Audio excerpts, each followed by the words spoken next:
r/AskReddit. Medical staff of Reddit. What is the worst sex accident you have seen on your watch? Brother is a doctor. Back in his second year out of school, he was finishing up a 12-hour shift one night and got called back into emergency for an all-hands urgent case. He comes racing out from the change rooms to witness the ambos come flying in through the front double doors with a dude in the fetal position and an entire chair sticking out his ass, hanging off the side of the gurney. The patient is a stripper who was putting on an after-show routine for a bride-to-be he was about to fuck. As he danced his way backward, he did some sort of jumping butt stomp thing on a chair, not realizing it was broken. It was one of those spinning backless swivel chairs. TL, drive. Dude impaled his ass right down on the gas cylinder of the chair and they couldn't remove it. Ambos called to the scene couldn't remove it and the fire brigade guys that rocked up next refused to remove it. So they sent the guy into the hospital to get it out. Former paramedic of many years. Saw several fractured penis over the years. It was always the same story, a skinny man on bottom, bigger girl on top, rough sex. One guy had his scrotum swell to the size of a cantaloupe from bleeding into the scrotal space.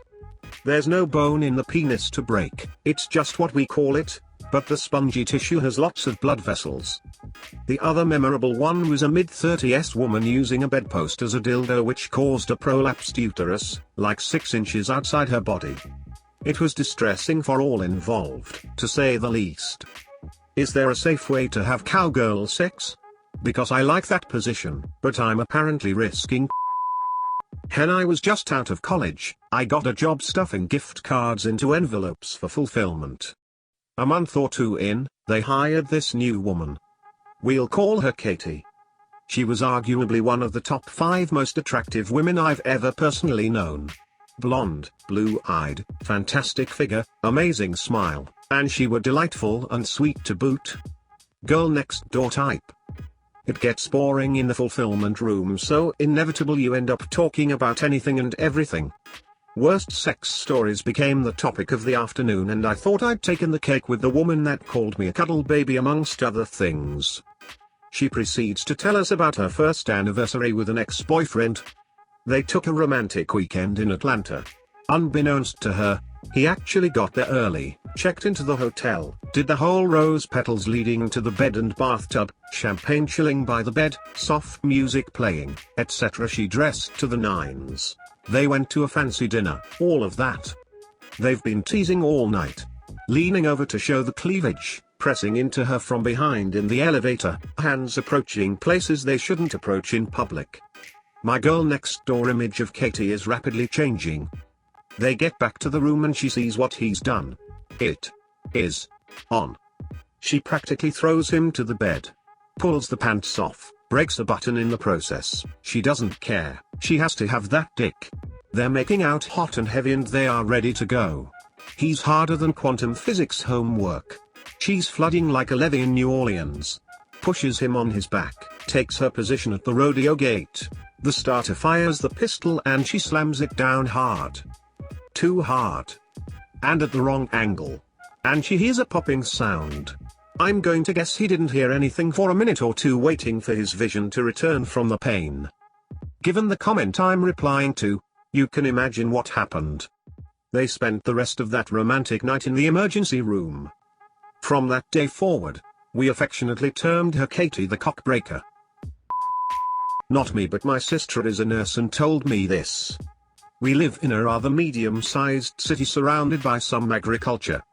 A farmer in his 50s came into the year having zucchini in his ass. He claimed that he had been riding his tractor naked and fell down onto the ground. Onto the zucchini. For her, it wasn't even that big of a story, but I'm still laughing whenever I think about it. It's amazing how clumsy people get when they decide to do everyday tasks while naked. And how they always seem to fall anus first at those moments. Smile. Well, that guy who kept going on exotic holidays and paying local prostitutes to fuck him without a condom was a massive sex accident. After he went to Spain, he set a new record for most positive results on an STI screening at one time. The year after that he went to Thailand, decided to use condoms for a change. but also walked barefooted along the beautiful beach by his hotel. Parasite infection from worms burrowing into his feet. Oh, and he came back a month and a half later with home-caught chlamydia. I used to work in an ER. This girl walked in the EMS store and it looked like a bad vampire movie. She was drenched in blood from the mouth down. All the nurses started to react to her. She just said it is not hers. Then the EMTs came in with her BF. Turns out roadhead ends badly in a crash. I had a GF that was kinky as hell. She did practically everything. But she downright refused to give me roadhead and cited a case very similar to this that her friend was involved in. My wife is a paramedic and has seen several sex-related accidents. Two that she told me about that really stand out were: the guy who called saying his dog had bitten him and he was bleeding really bad. Upon arrival, they found the guy with a towel pressed on his crotch. They asked him what had happened and, after much hesitating, he told them he had covered his Mr. Happy, direct quote, with peanut butter in hopes the dog would lick it off. But the dog bit down instead. She is not privy to the aftermath or how much of Mr. Happy was kept or lost. But she did say there was some serious damage. A woman called and said she had come home and her teenage daughter was in extreme pain and urinating blood. When they got the girl in the ambulance and on the road, my wife asked the girl when she last had sex. And the girl, in front of her mother who had gotten in the back to ride to the hospital with her, admitted she had tried to do a vaginal DP with her boyfriend and her boyfriend's brother a few hours earlier. My wife said that was one of her biggest this is awkward moments ever, and you could have heard a pin drop in that ambulance. I am not medical staff, but I once drove my friend to the hospital after his ultra-vigorous girlfriend broke his shaft in two during what he called a bounce house session. Apparently, he slid out mid-bounce and instead of going back in, he went into the crevice between her leg and lady parts, which snapped his dick in half. I was staying at his house, luckily, because they were both too drunk to drive. He wouldn't show me, which in retrospect I am glad about, but he said it looked like his shaft was filled with a blood balloon about halfway down. His screaming still haunts me. This post hurts to read. I have to set the scene a little for this one. 911 call goes out for a 90-year-old male, unconscious. The fire department beats us there by a few minutes. The captain meets us in the walkway. He's laughing so hard he just points at the apartment door and tries to compose himself. We walk into the apartment and there is a woman sitting on a chair wearing a black hoodie and overalls. She appears to be about 70 and looks exactly like the witch in Snow White. She doesn't say a word to us, just giggles, and wrings her hands. We round the corner to two caregivers standing in the kitchen, shaking their heads. They say all these two do is drink champagne and chocolate milk and have sex. Confirmed the presence of multiple bottles of each in the fridge, as well as multiple unopened Meals on Wheels containers. We enter the bedroom where a 90-year-old man is on the floor, obviously broken hip, but now conscious. He's wearing a blue velvet shirt and tight briefs. On said briefs, there appears to be a large quantity of brown matter. I asked if we had a code brown situation. Poop. The fire medic looks up at me, trying not to laugh, and says, "Oh no, it's just chocolate." She said she didn't have enough time to finish her snack. These two wild and crazy kids reportedly have multiple rounds a day, usually involving candy of some sort. Today he stood up between rounds, fainted, and broke his hip.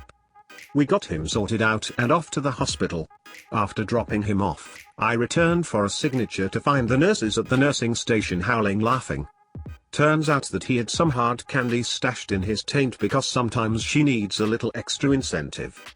He also propositioned the nurse and asked the doctor to refill his Viagra prescription. TDLR, 90 years/0 faints after multiple rounds of sex, breaks a hip. His 70 years/0 girlfriend has a sweet tooth and likes to cover his junk with chocolate sauce. He also hides candy in his taint for extra BJ action. I used to work as a nurse with elderly people. There was this lady from somewhere in Asia, I believe she was from Vietnam or Indonesia. She was about 84 at that time and her husband used to come by a few times a week.